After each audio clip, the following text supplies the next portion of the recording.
Folks, I told you I have been hard at work putting together my crew. I am so excited to say London Fletcher is joining the team.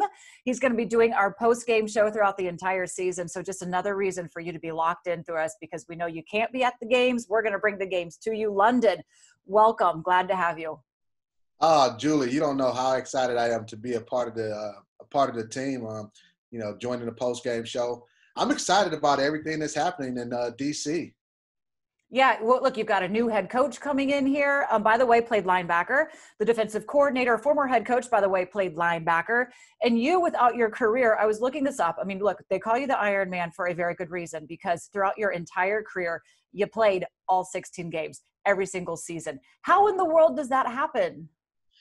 Well, genetics first and foremost. Okay, fair enough. God gave me some good Thanks, genetics. Mom and Dad. Yes. Dumb tough. There were times where, where it's like, okay, should I play? But I really just love playing the game of football. I sat out a game in high school once because of an injury, and I was miserable on the sideline. And I said to myself, if whatever I can do to never have to miss a game ever again, that's what I'm going to do.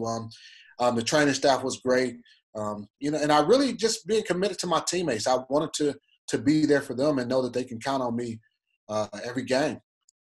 That they could, because you started every single game for Washington as well, 4 straight Pro Bowls. You were in the Ring of Fame, by the way. Congratulations. It was great to have you on the show for that this last season. But now joining us over here on this side, first off, let's kind of get a little bit into it, evaluating the linebacking room, because it's been a place that's, needed a little bit of growth. When you look at it, how do you feel? I really like the addition of Thomas Davis, a veteran player. I know Thomas well. I'm down here in Charlotte. Thomas actually lives only about 5 minutes away from me. He's a veteran player, but he's still productive. Even though he was in with the Chargers last year. After spending so many years in Carolina, he was highly productive. Still can run. He knows Ron Rivera's system, which is key. Ron knows what he's like, what he's going to be like in that locker room, and in that linebacker meeting room. I'm excited to see what Reuben Foster looks like. He's coming back off of injuries. He was a first-round draft pick, tremendously talented player. If he can return to form pre-injury, I think they have a makings of being a really, really good linebacking core. So I'm excited to see what that group will look like. Yeah, they also have Sean Deion Hamilton, Cole Holcomb, a lot of players coming here, John Bostic coming back. So there's a lot of room for competition for that.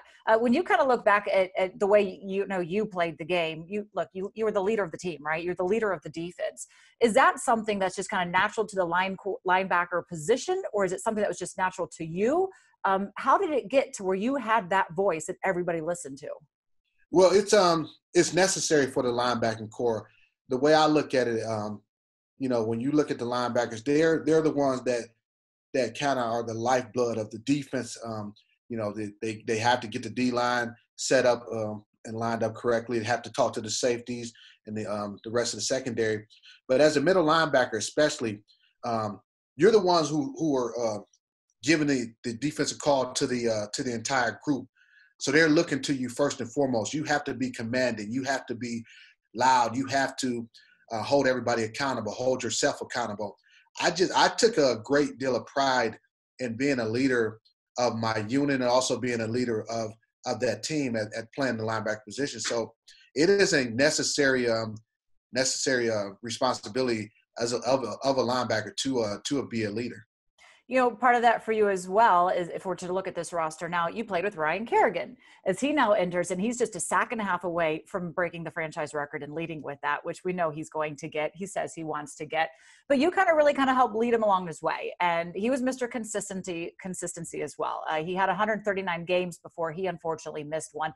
You didn't miss any.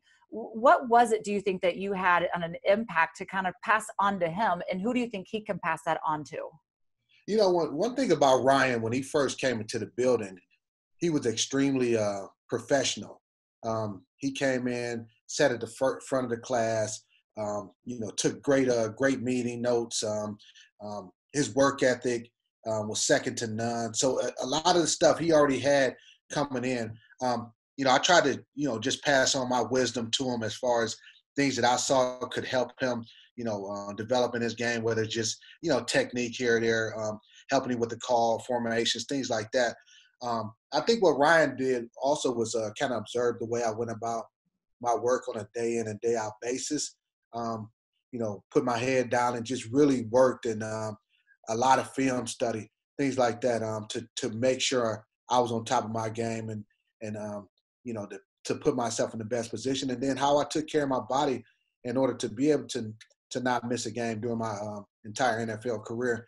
I was sad for Ryan when his streak came to an end. I was looking when I retired. I was like, I don't think anybody would be able to kind of get my record. And then I saw Ryan and knowing Ryan and knowing how he goes about his work on a day in and day out basis. I was like, man, Ryan might be a guy who can take my record as far as consecutive starts, consecutive game plays for linebackers. So I was actually sad for him that his streak came to an end. Yeah, I think he was as well. But he said, look, it's over. All I can do now is go back out there and, again, get that sack and a half. Maybe he gets it in week 1 against the Eagles, puts it behind him, and just has the addition of Chase Young and Montez Sweat really emerging, has the opportunity to, really get back up there and get after that quarterback again. It's really a strength and excitement. And when you look at this team, we talk about the impact you had on defense, though. So I do a lot of the shows with Santana Moss, and right off the bat, he told us that he changed the way he approached the game because of you. Were you aware that the impact you're having on even guys on the other side of the ball? It's no, I wasn't.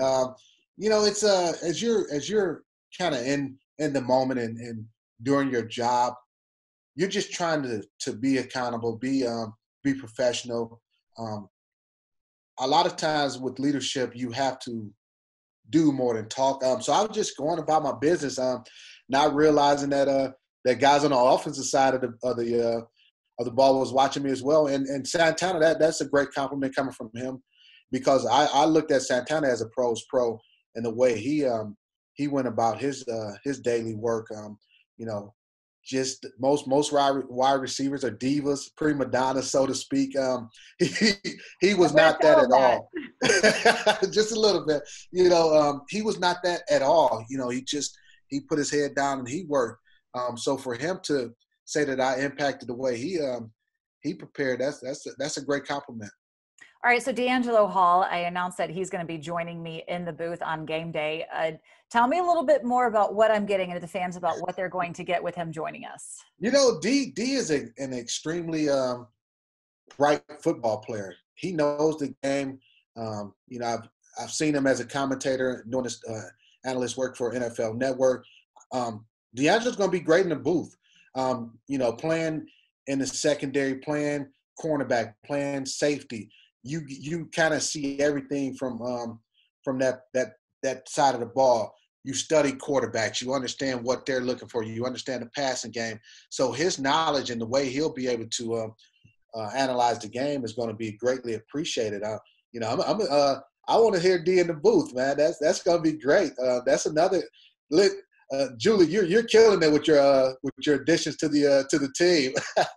I'm so excited. I've been having so much fun doing this, and as it goes along, I've got a couple extra moves up my sleeves. So it's going to be great. We're going to have a great season. Again, the fans won't be able to be in the stands for that, and we know that's kind of disheartening. But look, with you on board, and we're going to be streaming all of this as well, not just on radio. It's going to be streamed all over on our multi-platforms. That's the way we want to reach all the fans. It's going to be absolutely outstanding. Glad to have you. Thanks for coming on, and can't wait to get to work with you. Neither can I. I'm happy to be a part of the team again. All right. Linebacker, set the tune. Linebacker, set the tempo. Tempo. There we go. See, you got to school me up, hold me accountable. All right. Thanks. No. You were great. It's linebacker set the tone. Linebacker set the tempo. There we go. Okay. Good. You're good. You were perfect. Teammates, teamwork. Yes. All right. Thanks, London.